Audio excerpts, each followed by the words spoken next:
Wild-caught salmon is so good for you. The only problem is it's so expensive.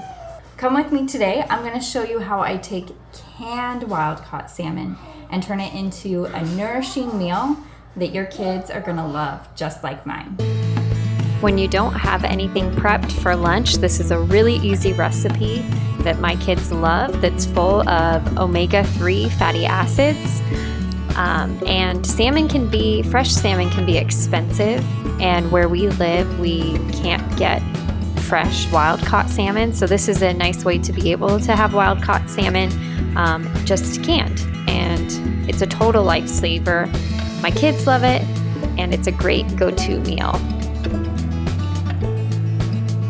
So we're going to add 1 egg per can of salmon. And this next piece of advice I'm preaching to myself here.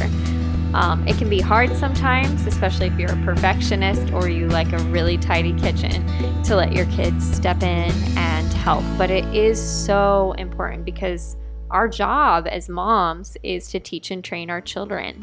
And a part of that is teaching them how to prepare nourishing meals for themselves and to have fun doing it and have positive associations with that, positive memories. And so that's what I'm doing right here. I'm building some memories with one of my sons here and teaching him more about food, how to prepare healthy, nourishing foods for himself.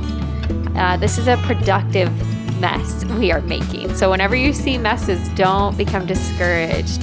Become encouraged, because that means you are doing your job, Mom. You are teaching your children and enjoying this time with them. So just really, really see it as a positive.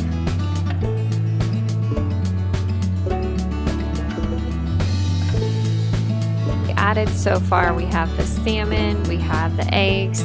Then I added some homemade mayo that I had made just previously. We use a homemade mayo. Sometimes I make it into a sauce for our burger patties that we'll eat. I had some leftover and I wanted to use it up, so I just put in however much just to add moisture.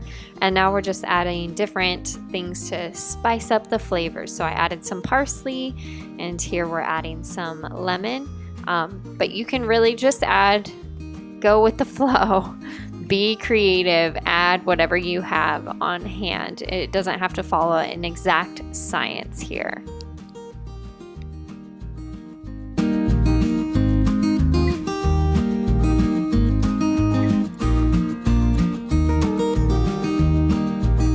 Now what these are here is I had some chicken skins that I bought.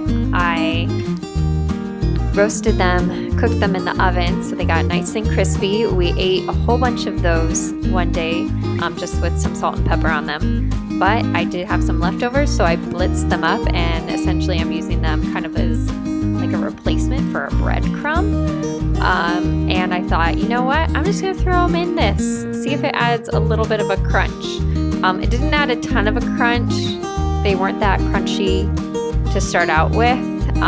And I think as it cooked, it kind of soaked in the moisture, but tasted fine, didn't hurt. Like I said, sometimes feel free to get creative in the kitchen. Don't be afraid to make mistakes, and I wouldn't consider this a mistake, just something I tried and won't try it next time, but they still tasted delicious.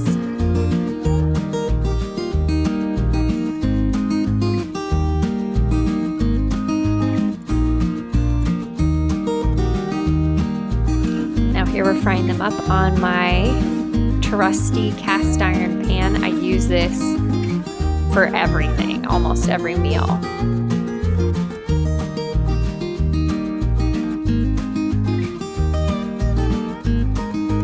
Another thing I would recommend for these patties is to make sure you add enough mayo to keep them nice and moist, or alternatively have some sort of dipping sauce made out of either mayo, or you could make it out of yogurt, a yogurt-based dipping sauce. So as moms, we're used to not asking people to hit things, but in this case, if you liked this video, go ahead and hit the subscribe button, hit the like button, and let me know in the comments if you have any creative twists to add to this recipe. Thanks for watching. God bless.